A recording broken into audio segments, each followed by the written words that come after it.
जब जब सत्ता डरती है, पुलिस को आगे करती है। एक तरफ मुख्यमंत्री जी का जन्मदिन की शाही जश्न और बधाइयों का तांता, और दूसरी तरफ सड़कों पर बिलखते खून से लथपथ देश के नौजवान। लोहे की नुकीली कटीली तार, आंसू गैस की जहरीली धुएं और सिर फाड़ती बेरहम पुलिस की लाठियां। क्या परीक्षा में पारदर्शिता मांगना गद्दारी है, या फिर इस सिस्टम के लिए देश के युवाओं का खून पानी से भी सस्ता हो चुका है? आज बात होगी रांची की सड़कों पर बहे उस खून की और सत्ता के नशे में बेफिक्र अहंकार की, और दिल्ली से लेकर रांची तक बैठे उन तथाकथित आंदोलन जीवियों की चुप्पी की। तारीख दर्ज कीजिए 10 अगस्त 2026। झारखंड की राजधानी रांची का जगन्नाथपुर रोड रण क्षेत्र बन चुका था।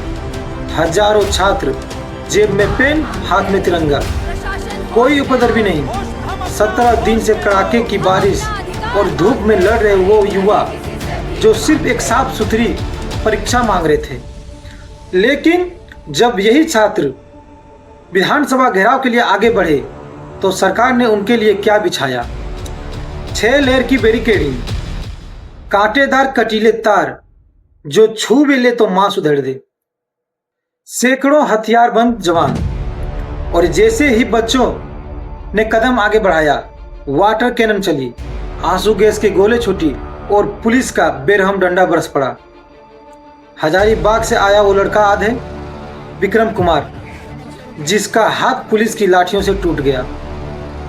कैमरे पर हाथ जोड़कर रोता हुआ विक्रम पूछ रहा था, मुख्यमंत्री सोरेन जी, हमने शांति से बैठकर अपना हक ही तो मांगा था, पर यह रिटर्न गिफ्ट क्यों? और दूसरी तस्वीर को देखिए, देवेंद्र नाथ महतो 9 से 10 दिनों तक बिना अन्न और पानी के अनशन पर बैठा हुआ युवा, शरीर का 10 किलो वजन तक घट चुका था, एम्बुलेंस में स्ट्रेचर पर लेटा था, हाथ में शिबू सोरेन की तस्वीर। आज उसी दिसोम गुरु की सरकार में वही तस्वीर बैरिकेड के उस पार लाठियों से रोकी जा रही थी। यदि आप सोच रहे होंगे कि पुलिस सिर्फ कानून बरकरार रखने के लिए बल का प्रयोग किया, तो यह सफेद झूठ है। 24 घंटे पहले मुख्यमंत्री जी का यह बयान था कि छात्रों की बातें सुनी जाएगी, सरकार संवेदनशील है। एसएसपी साहब कह रहे थे बातचीत होगी, कोई शक्ति नहीं। लेकिन जैसे ही 10 अगस्त सीएम का जन्मदिन आया, सरकारी जुबान दूध से भी तेज फट गई।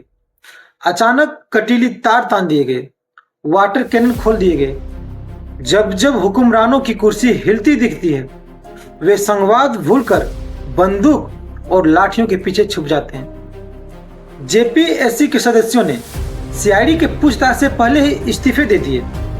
अगर सब कुछ दूध का धुला था तो इतनी बड़ी हड़बड़ी क्यों? अगर कोई घोटाला नहीं था तो छात्र जो सीबीआई मांग कर रहे हैं, उससे डर किस बात की? यह पहली बार नहीं हुआ है जब जब झारखंड का यह युवा पर्चा मांगता है, सिस्टम उसे लाठी का पर्चा थमाता है। 2000 में बने इस राज्य में 26 सालों में जेपीएससी केवल 11 से 12 ही परीक्षा आयोजित कर पाया है। दोस्तों, एक 22 साल का लड़का तैयारी शुरू करता है, 28 का होकर दूसरों की शादियों में ताली बजाता है, हर रिश्तेदार तक पूछता है बेटा तुम्हारा कुछ हुआ? और जब जवाब मांगने वही युवा लड़का रांची आता है तो उसकी पीठ पर लाठियां बरसा दी जाती है। लेकिन आंदोलन रुका नहीं। रांची की हवा में आज भी आंसू गैस की गंध और छात्रों की ललकार है। सरकार कह रही है हमने 98% मांगे मान ली है, और यही छात्र कह रहे हैं कि यह सफेद झूठ है। हमें कागजी आश्वासन नहीं, सीबीआई जांच और पारदर्शी व्यवस्था चाहिए। यह जंग अब सिर्फ रांची की नहीं, पूरे देश के युवाओं के भविष्य बन चुकी है। अब जरा उस पाखंड को देखिए जो इस देश की राजनीति से में भरा पड़ा है। मैं साफ कर दूं, मैं किसी पार्टी का राजनीति झंडा लेकर खड़ा नहीं हूँ। सवाल सरकार से भी है और विपक्ष से भी है, लेकिन आज मुझे पूछना है उन आंदोलनजीवियों से, उन जन बुद्धिजीवियों से जो दिल्ली के जंतर मंतर पर एक थप्पड़ भी लग जाए तो लोकतंत्र की हत्या का ढोल पीट रहे थे। वे आज रांची की कटीले तारों और उधरती चमड़ी पर चुप क्यों हैं, खामोश क्यों?